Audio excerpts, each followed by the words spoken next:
Intanto un bel in bocca al lupo al Presidente, perché essere Presidente regionale degli artigiani in un momento di crisi come questa mi pare una cosa che insomma si vide la Presidenza ma non il lavoro che deve fare, e allora io credo che un buon in bocca al lupo non gli faccia male. Grazie. Due, un grande ringraziamento a Confartigianato Veneto in tutte le province, perché se adesso abbiamo un clima di rapporto anche sereno con i comuni, perché devo dire la verità, molte di quelle tabelle del rapporto con i comuni sono datate un po'. Oggi il rapporto con ANCI rispetto a Piano Casa è oggettivamente migliorato, chiarito, è frutto del fatto che da sempre Confartigianato ci ha aiutato anche nei momenti difficili, perché i dati oggi ci danno ragione, ma le polemiche giornalistiche di qualche anno fa mi hanno visto come Cristo in croce, sembrava che io fossi diventato il cementificatore, quello che devo dire la verità, ho replicato sempre poco, mai in forma polemica, ero straconvinto, i dati mi danno ragione, che questa non poteva essere una legge che produceva effetti negativi nel territorio. E questo, col senno di poi, lo possiamo dire. Quindi, fatte queste due premesse, vado su alcune considerazioni. Vado veloce, ma cerco di dare qualche risposta, qualche prospettiva e qualche obiettivo.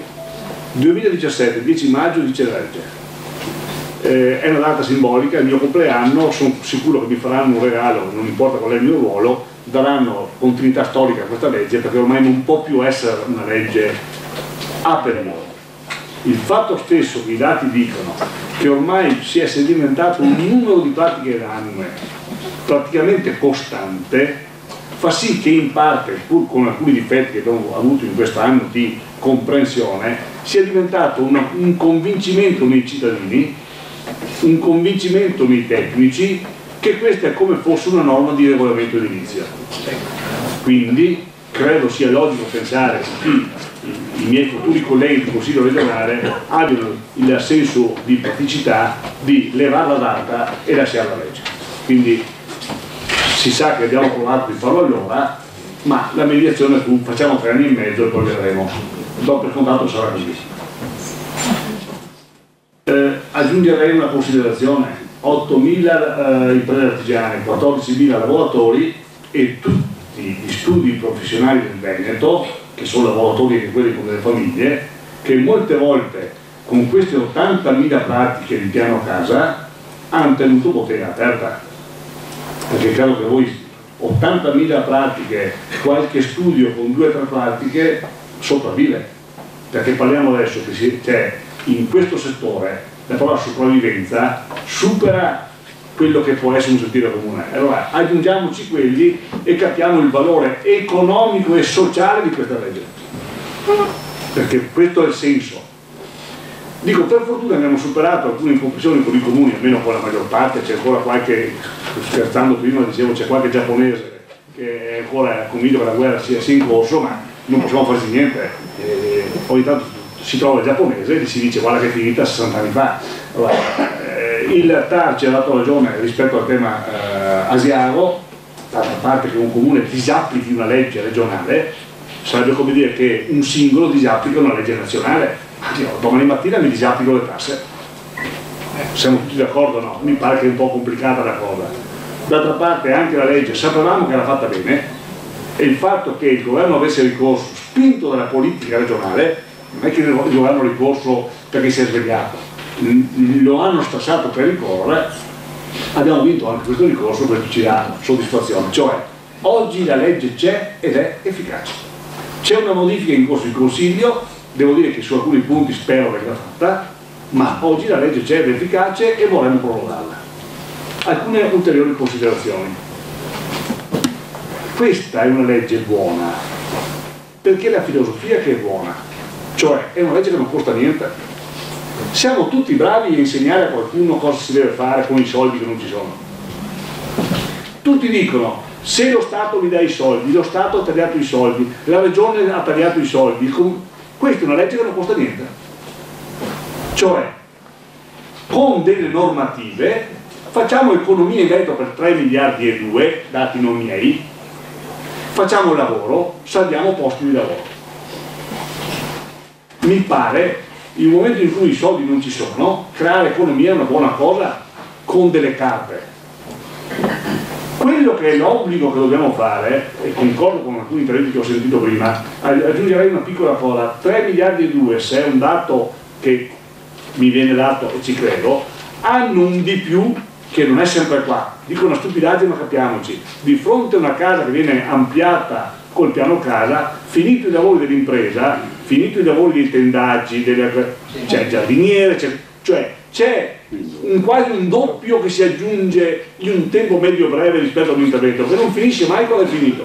Comincia un secondo lavoro e i mobili, perché ogni intervento, lo sappiamo benissimo, no? Mi pare che sono più di 80-90 le categorie economiche che attorno alla casa costituiscono in qualche modo il sistema, e sappiamo tutti, ce lo diciamo, che noi avremo superato la crisi economica in Italia o nel Veneto non quando vedremo la luce in fondo al tunnel, ma quando vedremo le gru sopra i capannoni delle case. Quando torneremo a vedere le gru potremo dire è superata, meno di una volta, ma finché non vedremo un sistema tunnel, l'edilizia è il termometro del superamento della crisi. E se c'è un dato buono che emerge con la difficoltà è che sappiamo che gli italiani e i veneti hanno aumentato il risparmio, quindi quello che diceva prima il Presidente, cioè dobbiamo in qualche modo favorire il fatto che si crei la psicologia della voglia di nuovo di prendere i soldi dal materasso e portarli in qualche modo in qualcosa di più solido. E siccome il mattone, quella cultura veneta in particolare che ci rende tranquilli, dobbiamo non avere più la paura a costruire un meccanismo che faccia sì che ciò avvenga. Non è mica facile, perché abbiamo creato il contrario, la paura delle tasse, tutto quello che c'è, ma è un fatto psicologico che dobbiamo superare, perché a casa mia sono ancora convinto che tra i soldi del materasso e un pezzo di mattone pur con le tasse sopra mi dà più tranquillità il mattone pur tassato che non il materasso che non so che fine fa, ma è un fatto psicologico su cui dobbiamo lavorare. E com'è che lo fai? Ognuno deve fare i propri compiti, siamo tutti bravi a fare i compiti degli altri. Però io parlo per me, non mi faccio carico, non che io dica cosa deve fare il Presidente, cosa deve fare, io parlo per la Regione. Noi, se questa è una legge buona perché è semplice. Allora dobbiamo andare verso la semplificazione di tutte le norme che in qualche modo rendono difficile per un cittadino o per un'impresa avere la voglia di fare. E allora credo che a fianco a questa legge e i correttivi che sono in Consiglio regionale, non ve li descrivo, non è il caso che adesso non sono qua a farmi bella figura, ma sono cose utili. C'è il tema della legge sul consumo di suolo che è in Consiglio regionale, sul contenimento, che non è una legge repressiva, perché dentro ha alcune norme che servono a fare.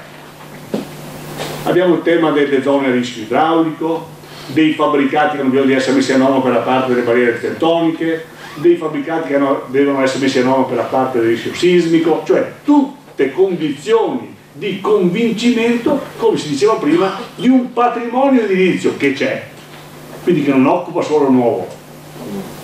Quindi se non vogliamo occupare un lotto nuovo, se vogliamo che l'orto resti orto e che il campo resti campo, devo favorire il recupero di quello che c'è.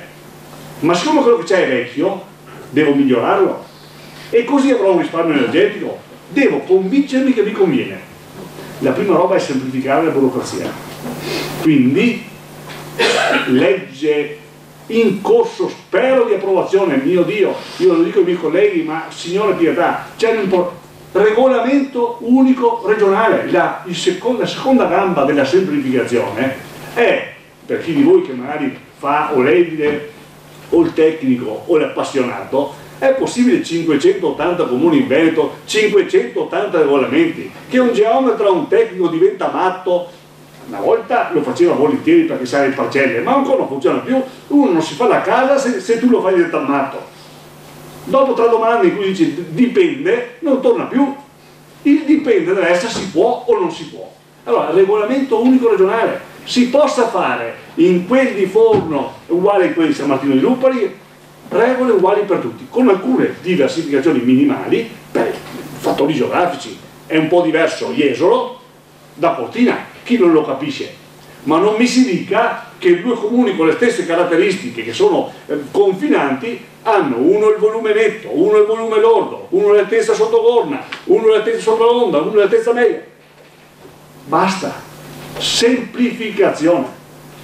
Ai cittadini che hanno qualche lotto fabbricabile che non gli serve più, sul quale pagano l'IMU e sono disperati, abbiamo una proposta in Consiglio di variante verde, si chiama, che dice semplicemente: non vuoi più lotto fabbricabile, vai dal tuo sindaco, gli fai una domanda, il sindaco la porta in consiglio comunale, la recepisce, non carte, non costi, perché oggi il sindaco ti risponde. Con la normativa attuale, per farti la variante e cancellarti il lotto, 20.000 euro di carte. E chi lo fa? Nessuno.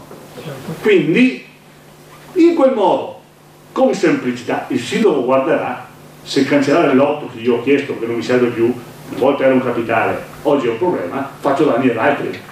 Non è che lo fai, ma... però nella libertà del comune di decidere do uno strumento facile. Allora, questo è il senso del ragionamento. Piano paesaggistico?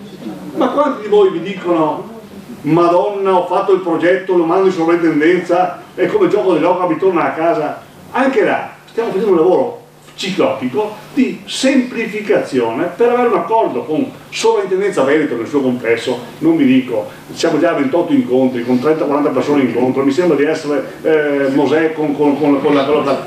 Però se ci arriviamo ci arriveremo, se non ci arrivo io ci arriverà chi dopo di me, perché il lavoro è di 4 anni pesantissimo. Il 70% delle pratiche venete in zone soggette a vincolo avranno da prima la certezza del sì o del no, perché lo stiamo catalogando tutti in maniera semplice e stiamo cancellando una montagna di vincoli che non ci sono più, perché avere la casa vincolata per un canale che da 30 anni non c'è più mi fa una stupidaggine o no?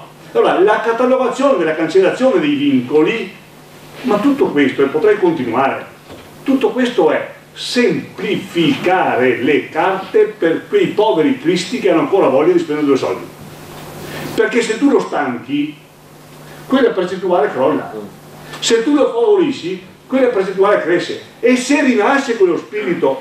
Nella tabella che avete visto ci diceva: siamo nella fase in cui non sappiamo se stiamo riprendendo o no.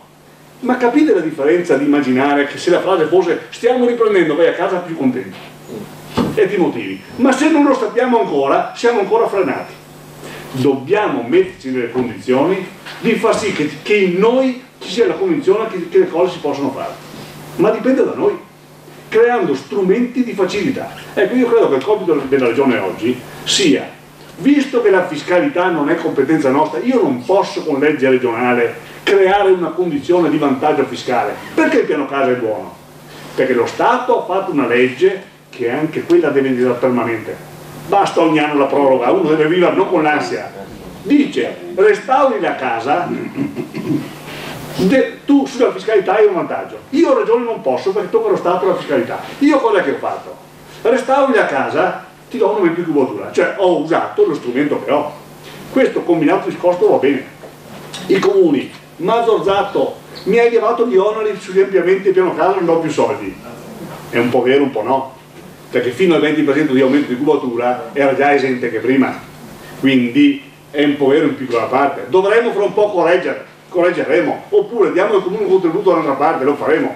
Quello che conta è convincerci che c'è prospettiva nel mondo dell'edilizia, per la parte che ci compete. Ma il dato più bello di questa ricerca, e scusatemi se con questo mi chiudo, aggiungendo, anzi prima, poi arrivo al dato, che stiamo lavorando anche sulle distanze dei confini, sulle distanze dei fabbricati, tutte quelle norme nate male 30-40 anni fa e che hanno in qualche modo, quelle sì, rovinato il Veneto. Perché come diceva il professor Daverio a un incontro fatto con me un mese fa, chi si ricorda il Veneto di 60 anni fa o lo guarda, vede i centri storici, i nostri paesi hanno tutte le case tutte attaccate, e le case attaccate fanno la strada e le strade intorno fanno il borgo. Era il modello Veneto. Da quando negli anni 60 abbiamo messo la distanza obbligatoria di 5 dai confini, di 10 ai fabbricati, abbiamo fatto il sistema delle villette. Le prime, quelle Liberty belle dei ricchi, che facevano il palazzetto Liberty, che anche se era staccato oggi è bello. Le nostre degli anni 60, le villette alla Valacca e sono il paesaggio discutibile di oggi. Allora quella norma ha fatto sì che non hai migliorato. Allora dove si può avvicinare i fabbricati e non consumare suolo, e ora ci ragioniamo, mica per far peggio. Quindi tutte norme per i cittadini. Se penso come la penso io mi fido delle persone, io mi fido dei tecnici, io mi fido dei comuni. Forse sarebbe bello dire uno progetta, uno fa e il comune controlla senza buttare di carte. Siccome questo non ci arriveremo mai, almeno leviamo tutte le carte che possiamo levare. E là, tra le tante cose che vediamo prospettiva. Vediamo che le famiglie del Veneto, i nuclei, crescono perché la morfologia familiare sta cambiando. Ognuno di noi si ricorda la sua famiglia, noi eravamo in 14. Capiterà anche a voi che i 14 sono diventati 6 nuclei familiari, no? E che magari tuo figlio se ne frega e ti dice papà, ho 28 anni, vado fuori se posso o no. Allora siccome sta cambiando c'è opportunità. È ovvio che tocca a noi l'incertezza di dato che ci dice forse stiamo uscendo, di fare in modo ne stiamo veramente uscendo. So che dico una cosa, non è solo un fatto psicologico, è un fatto oggettivo. I soldi dal materasso vengono fuori se abbiamo dentro di noi il coraggio di credere in qualcosa. Ripeto, a noi tocca nei vostri confronti fare in modo che non sia colpa di una carta, di un'autorizzazione, di una idea, fermare qualcosa. Oggi il tempo è stretto da quanto hai la voglia di fare e quando la cosa la fai. Se ti metto il dubbio, ritorno indietro. Una volta ci mettevi 2 anni a cominciare una casa, 3 anni, e 3 a finirla, a fare la frasca. Oggi, se ti viene l'idea, o lo fai subito o fai una roba diversa. Non ci possiamo permettere che rispetto a quelli di noi che hanno voglia di intraprendere, qualcuno per la burocrazia fermi qualcosa. Lo sforzo è questo, i dati mi confortano, stavolta che i sindaci sono con noi, devono essere con noi dobbiamo continuare in questa direzione e ripeto, rispetto alle critiche di allora, ho volato basso, adesso me le godo, perché devo dire la verità, vinto un ricorso di qua, vinto un ricorso di là, cioè le stiamo vincendo tutte, almeno devo dire Cristo di Dio, se non aveste fatto i capricci allora, un po' di morale in più ci sarebbe stata, perché quanta paura abbiamo fatto dei nostri cittadini rispetto alla legge che si diceva che era una legge non efficace. Anche questo nei dati si vede. Io vi ringrazio e vi scuso con voi della foga, ma insomma...